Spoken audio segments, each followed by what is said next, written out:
We've talked about it in other videos, but we haven't really talked about why I specifically choose to fursuit.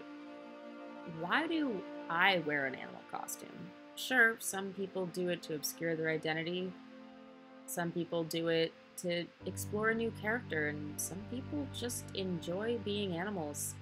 It's really different for everyone, but what do I get out of it? Well, let me tell you. What I really enjoy most about suiting is being able to become not just someone else, but something else. A lot of my sonas or my characters are different aspects of my own personality. I've got the darker sides, I've got the lighter sides, and I've got the goofier sides. And each suit really lets me bring that out and really touch on that in a way that sometimes doesn't even need to be verbally communicated. Just a tilt of the head, a specific jaw movement. Really anything can convey a different emotion, feeling, or just an idea that I want someone to think more about.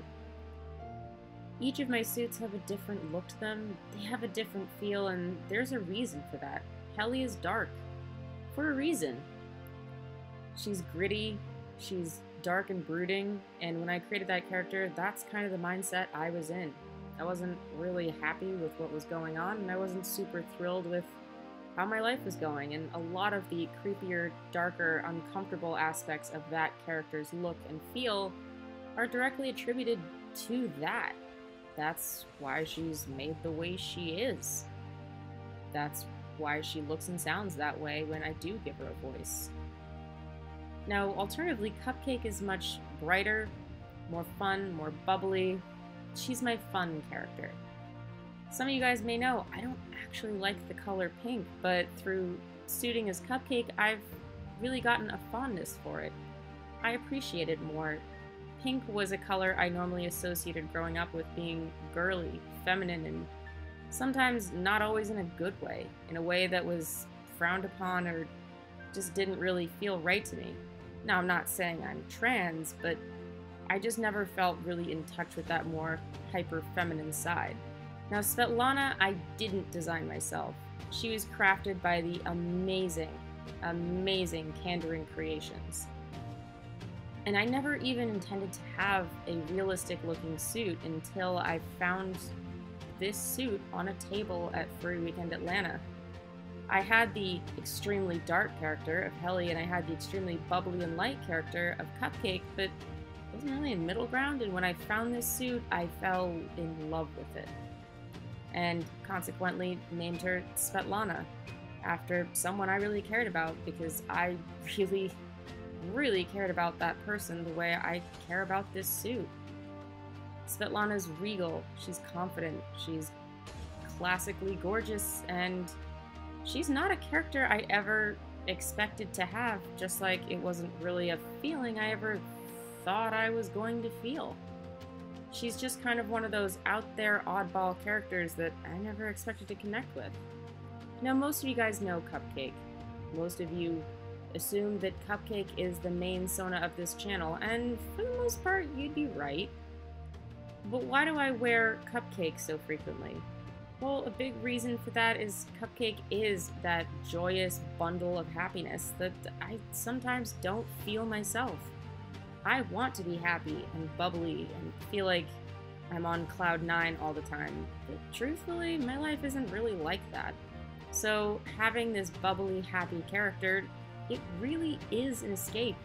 A true, honest escape from everything that sometimes is going on in my life. And sure, it may seem weird to some that dressing up as a big pink dog is a way to escape all that.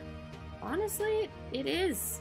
It's really nice to just be someone that is already in that mindset rather than try to make yourself that person. And honestly, I feel like having Cupcake as a character has helped me do that more easily and effectively than a lot of other ways have. She's just kind of been my rock for when I'm not feeling so hot or I don't feel that confident in myself. Similarly, Svetlana is that beauty and grace that maybe I wasn't confident in or didn't think I had. I never expected to get that out of this suit. I just fell in love with a suit on a table, but through wearing this suit and really embodying that character, I've started to really take ownership of that confidence and that regality that I really didn't see in my day-to-day life.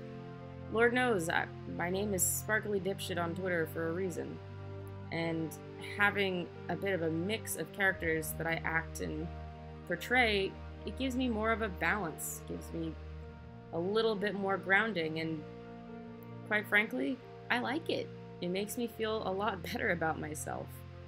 Now, there's a bunch of different reasons that you or maybe someone else might choose to fursuit. Now, if the reason you're fursuiting is because you want your own character to come to life, that's amazing. If maybe you're using this fursuit as a bit of a therapy, an escape, just a few minutes to be something else, it's all up to you. There's no wrong or right way to fursuit, really. It's entirely up to you what you want to portray. It's entirely up to you how you want to portray it. Do you want to look toony and be brightly colored, or, you know, maybe going realistic is a bit more your style? Embrace what you enjoy about the fandom, and embrace what makes you happy about what you choose to put out there.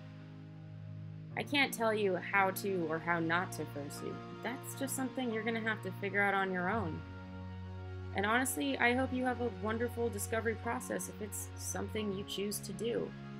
But from my experience, all I can say is it's probably one of the best things I've started doing since I've moved to New York, is really enjoying these characters and what they bring to the table. What will your character bring to the table? What kind of Sona will you want? What kind of suit will you want? Who's going to make your suit? Well, that's entirely up to you, and I look forward to seeing what you guys bring forth with your creativity.